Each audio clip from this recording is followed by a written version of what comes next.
보겠습니다. 창세기 21장 1절에서 21절까지 말씀입니다. 창세기 21장 1절에서 21절까지 한음성으로 읽겠습니다. 여호와께서 말씀하신 대로 사라를 돌보셨고 여호와께서 말씀하신 대로 사라에게 행하셨으므로 사라가 임신하고 하나님이 말씀하신 시기가 되어 노년에 아브라함에게 아들을 낳으니 아브라함이 그에게 태어난 아들 곧 사라가 자기에게 낳은 아들을 이름하여 이삭이라 하였고 그 아들 이삭이 난 지 8일 만에 그가 하나님이 명령하신 대로 할례를 행하였더라. 아브라함이 그의 아들 이삭이 그에게 태어날 때에 100세라. 사라가 이르되 하나님이 나를 웃게 하시니 듣는 자가 다 나와 함께 웃으리로다. 또 이르되 사라가 자식들을 젖먹이겠다고 누가 아브라함에게 말하였으리요마는 아브라함의 노경에 내가 아들을 낳았도다 하니라. 아이가 자라매 젖을 때고 이삭이 젖을 때는 날에 아브라함이 큰 잔치를 베풀었더라. 사라가 본즉 아브라함의 아들 애굽 여인 하갈의 아들이 이삭을 놀리는지라. 그가 아브라함에게 이르되 이 요종과 그 아들을 내쫓으라. 이 종의 아들은 내 아들 이삭과 함께 기업을 얻지 못하리라 하므로 아브라함이 그의 아들로 말미암아 그 일이 매우 근심이 되었더니 하나님이 아브라함에게 이르시되 네 아이나 네 여종으로 말미암아 근심하지 말고 사라가 네게 이른 말을 다 들으라. 이삭에게서 나는 자라야 내 씨라 부를 것이니라. 그러나 여종의 아들도 네이시니 내가 그로 한 민족을 이루게 하리라 하신지라. 아브라함이 아침에 일찍 일어나 떡과 물 한 가죽 부대를 가져다가 하갈의 어깨에 메워주고 그 아이를 데리고 가게 하니 하갈이 나가서 부엘세바 광야에서 방황하더니 가죽 부대에 물이 떨어진지라. 그 자식을 감목 덤불 아래에 두고 이르되 아이가 죽는 것을 참아보지 못하겠다 하고 화살 한 바탕 거리 떨어져 마주 앉아 바라보며 소리내어 우니 하나님이 그 어린 아이의 소리를 들으셨으므로 하나님의 사자가 하늘에서부터 하갈을 불러 이르시되 하갈아 무슨 일이냐 두려워하지 말라. 하나님이 저기 있는 아이의 소리를 들으셨나니 일어나 아이를 일으켜 네 손으로 붙들라. 그가 큰 민족을 이루게 하리라 하시니라. 하나님이 하갈의 눈을 밝히셨으므로 샘물을 보고 가서 가죽 부대에 물을 채워다가 그 아이에게 마시게 하였더라. 하나님이 그 아이와 함께 계시되 그가 장성하여 광야에서 거주하며 활 쏘는 자가 되었더니 그가 바란 광야에 거주할 때에 그의 어머니가 그를 위하여 애굽 땅에서 아내를 얻어 주었더라. 아멘. 예, 오늘은 왼쪽에 있는 해설집하고 같이 읽으면서 보도록 하겠습니다. 제목은 웃음을 주시는 하나님이라고 되어 있습니다. 그래서 네가 노년에 아브라함과 사라에게 아들을 갖게 될 것이라고 아이가 있게 될 것이라고 할 때 먼저 아브라함이 하나님 앞에 엎드려 있은 채로 웃었습니다. 그리고 그 다음에 또 하나님의 사자가 와서 아브라함의 집에서 대접을 받고 난 후에 내년 이맘때에 너에게 아들이 있을 거라고 할 때 사라가 또 웃었습니다. 그러니까 하나님도 한 번 넘기다가 두 번째는 뭐냐니까 네가 어찌하여 웃느냐 하니까 너무 놀라니까 거짓말하는 거죠. 내가 웃지 않았습니다. 그러면 너그러운 어른 같으면 알면서도 그래 안 웃었나 이러면 되는데 아니다 네가 웃었다 이렇게 이야기하죠. 그런데 이걸 또 얼마나 합리화합니까? 6절에 보면 사라가 이르되 하나님이 나를 웃게 하시니 듣는 자가 다 나와서 웃으리로다. 이건 뭐냐면 앞에 웃었다는 말은 뭐냐면 하나님께서 아브라함과 사라가 웃었다는 걸 비웃었다는 뜻입니다. 근데 이걸 어떻게 미워하냐면 기뻐 웃게 되었다고 미워하는 것은 참 사람들은 머리 좋습니다. 자기 합리화하는 것도 뛰어나고요. 근데 어쨌든 그렇게 그 하나님께서 그때 하셨던 말씀을 확인하면서 하나님이 나를 웃게 하셨다. 그래서 그 이삭이란 이름의 뜻이 뭡니까? 웃는다는 뜻입니다. 항상 기억하겠죠. 하나님께서 나에게 기쁨을 주셨다. 그러면서도 마음 한켠에는 그때 우리가 하나님을 비웃었었지. 그런데 하나님 그대로 역사하셨지. 그걸 깨닫게 된다는 겁니다. 밑에 파란 줄에 보면 그렇게 되어 있습니다. 하나님은 약속대로 사라에게 아들을 주십니다. 아브라함은 하나님의 명령대로 아기에게 할례를 행하고 그 이름을 이삭이라 짓습니다. 이렇게 얘기합니다. 그래서 하나님의 말씀대로 하나님이 약속대로 그 아들을 주셨으니까 하나님께서 아브라함에게 명령하신 그 약속을 아브라함이 이제 지켜야만 되는 것입니다. 그래서 하나님의 명령대로 난지 8일 만에 아기 이삭에게 할례를 행하고 그 이름을 하나님이 주신 대로 기억나는 대로 묻는다. 내가 비웃었지만 하나님께서 나에게 기쁨의 웃음을 주셨다. 그래서 이름을 이삭이라 지었다고 이야기합니다. 그러면서 오늘 본문 왼쪽에서 그 질문이 무엇입니까? 하나님은 어떤 분이십니까? 이렇게 말하고 있습니다. 그래서 그에 대한 깨달음들이 처음에 첫 단락의 1절, 2절, 6, 7절에서 이렇게 말하고 있습니다. 약속하신 대로 사라에게 아들을 주십니다. 하나님은 사라의 이름을 반복적으로 언급하여 그를 특별히 권고하셨음을 강조합니다. 권고하셨다는 말은 뭐냐면 권념하셨다. 권념하셨다는 말은 뭐냐면 기억하셨다는 겁니다. 약속해놓고 하나님 잊지 않고 지키고 계셨고 결국은 이루게 하셨다 이럴 때니까 권고하셨다고 이야기하는 겁니다. 잊어버리지 않으셨다는 것이죠. 그 다음 당시 문화에서 아기를 낳지 못한 여성이 받은 대우를 고려한다면 사라가 90세가 가깝도록 겪어야 했던 고통은 상상하기 힘듭니다. 그의 아픔을 아시는 하나님은 그가 믿지 못해 웃었을 때에도 심하게 질책하지 않으셨습니다. 대신 소망이 사라지고 기쁨을 잃어버린 지 오래되었을 사라에게 진정한 웃음을 되찾아 주셨습니다. 그러니까 사라는 비웃었지만 진정한 웃음을 찾게 된 것도 하나님께서 그렇게 하셨다. 권고하셨다. 하나님께서 기억하시고 이루어 주셨다고 이야기하는 겁니다. 우리가 하나님께 받은 약속이나 확신을 가지고 기도하는 것들이 때로는 이루어지지 않는 것 같고 실망하고 있을 때도 하나님 그렇게 강하게 왜 믿지 않느냐고 질책하시거나 나무라지 않으신다는 겁니다. 왜요? 여태까지 지낸 우리의 고통을 하나님께서 다 아시기 때문에 그것을 기억하시고 하나님께서 그 약속을 이루어 주시는 하나님이라는 겁니다. 그래서 진정한 기쁨을 회복하게 해주시는 그 하나님을 잊지 않는 저와 여러분이 되어야만 할 것입니다. 자, 11절에서 13절의 말씀을 이렇게 말하고 있습니다. 근심하는 아브라함에게 이삭과 이스마엘에 대한 약속을 주시며 사라의 요구를 들어주라고 하십니다.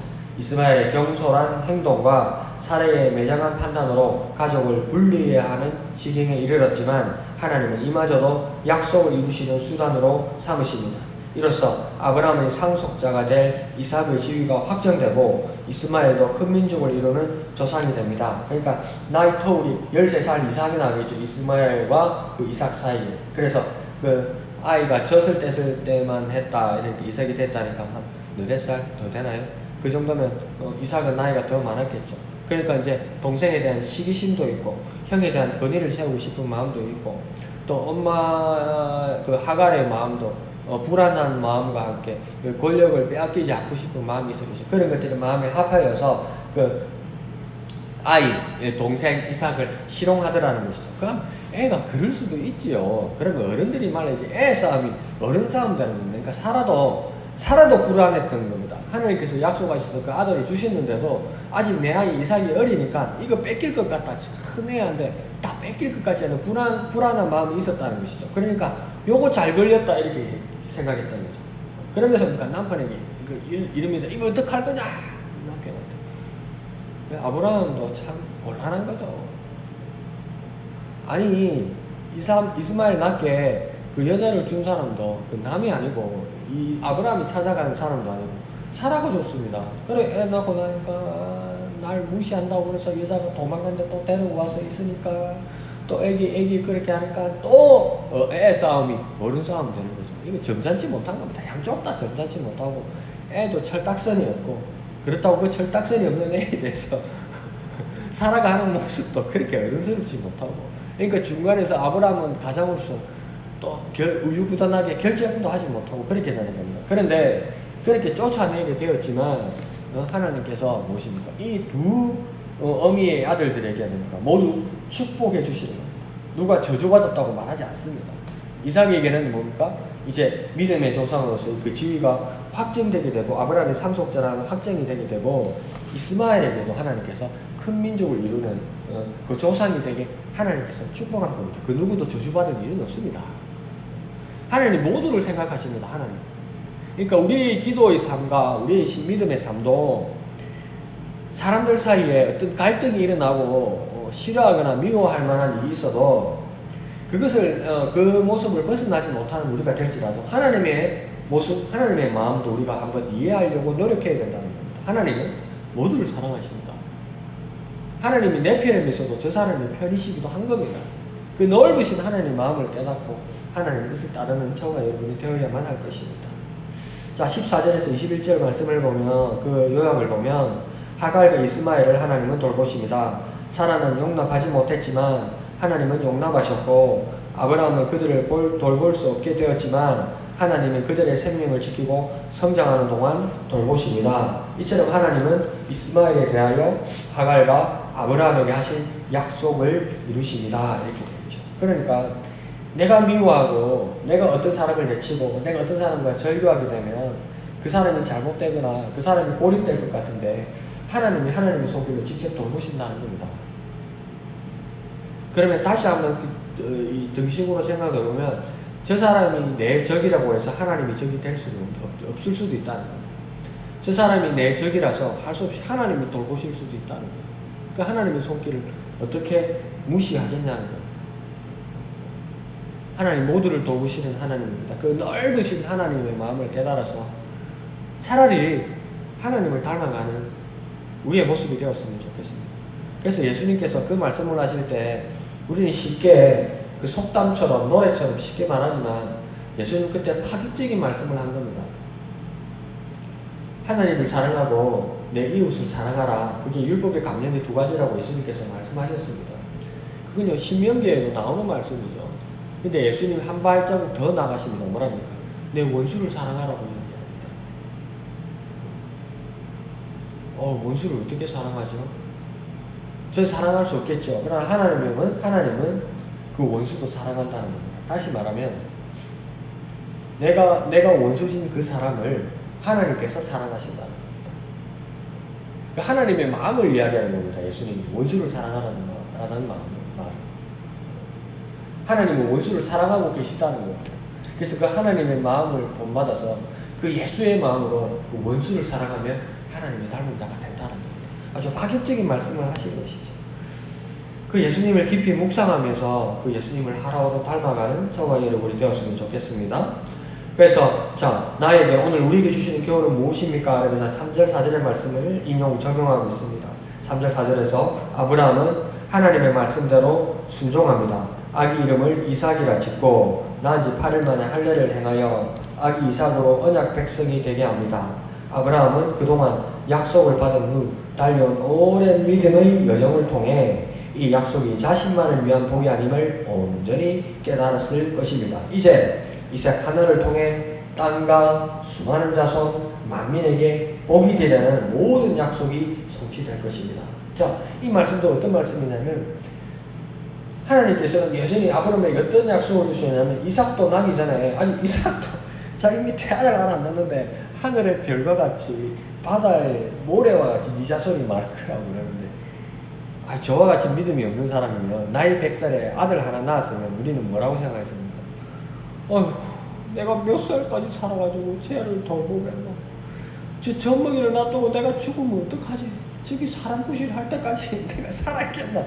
이런 오만 이 망할 놈이 오만 상상을 다 할 거예요. 이제 주시면 뭐하노? 저기 커갖고 뭘 하겠노? 도리어 불만이 쌓일 거예요. 근데 아브라함은 어떻게 보냐면 이 아들 갓난아기 하나 낳는데 하나님이 이제 역사하시는구나. 그 아들 하나로 보니까 많은 민족이 보이는 거 아닙니까? 그러니까 뭘까요? 막 수도관에 뭐가 막혀서 물이 안 나는데 이 꼭지를 열었거나 그다음에 고생이를 잘 쑤셔가지고 막힌 걸 빡 뚫으니까 물이 콸콸콸콸 쏟아지는 것으로 아브라함은 느꼈다는 겁니다.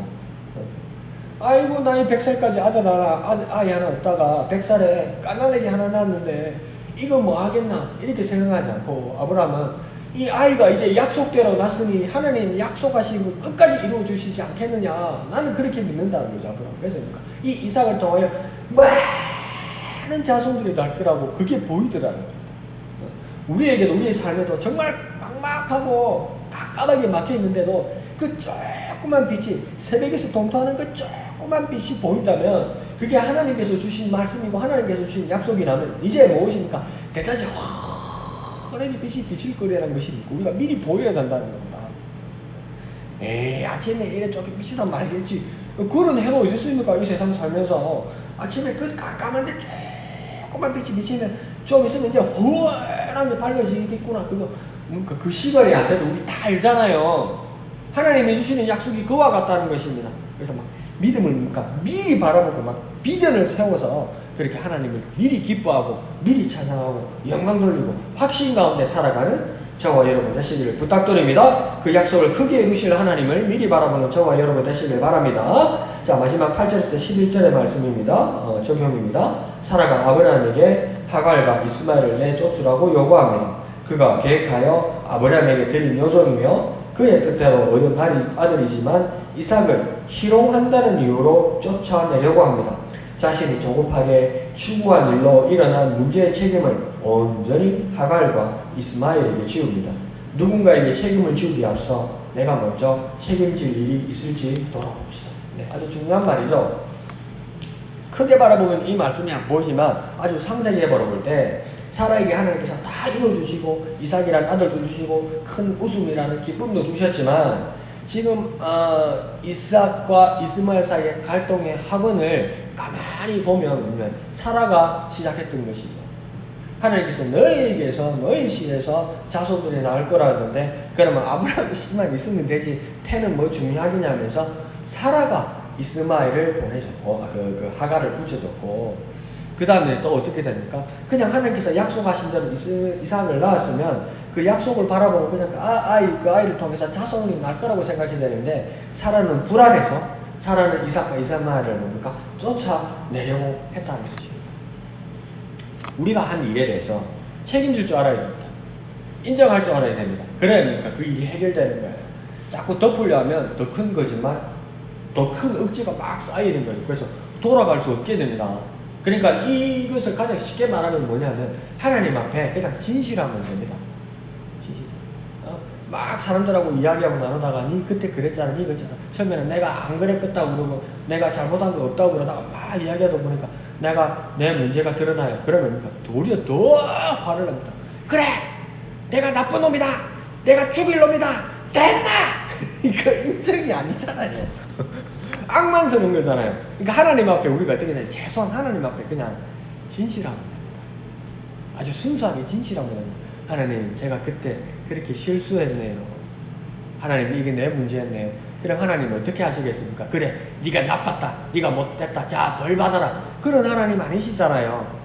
그 인정하는 그 정직과 진실 가운데 하나님께서 고치시고 회복하게 하시고 진실하는 그에게 모십니까? 하나님께서 크신 축복으로 더해 주실 줄 믿습니다.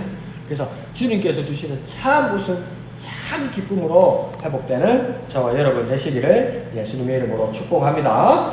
기도하겠습니다.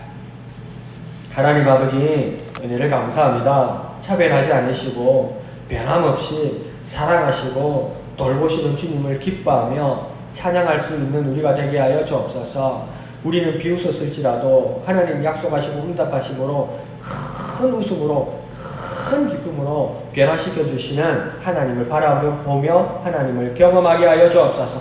하나님 앞에 진실한 우리가 되게 축복하여 주시옵소서. 모든 것을 감사드리며 예수님의 이름으로 간절히 기도하옵나이다. 아멘. 이 시간 말씀을 생각하시면서 기도하시고 또 우리 교회에 주신 2020년 비전 주님께 올인하는 주님께 모든 것을 들여 헌신하는 이 한 해 되시기를 부탁드립니다. 연약한 지체들을 위해서 기도해 주시고 또한 각자의 기도의 제목을 가지고 이 시간 다 같이 기도하겠습니다. 거룩하신 아버지 하나님, 은혜를 감사합니다. 우리에게 참 웃음, 참 기쁨으로 우리에게 역사하시고 응답하시는 하나님을 바라보는 우리가 되게 하여 주옵소서. 우리는 못 믿었고 우리는 또 한편으로는 비웃는 모습으로 하나님 앞에 웃었을지라도 하나님께서 응답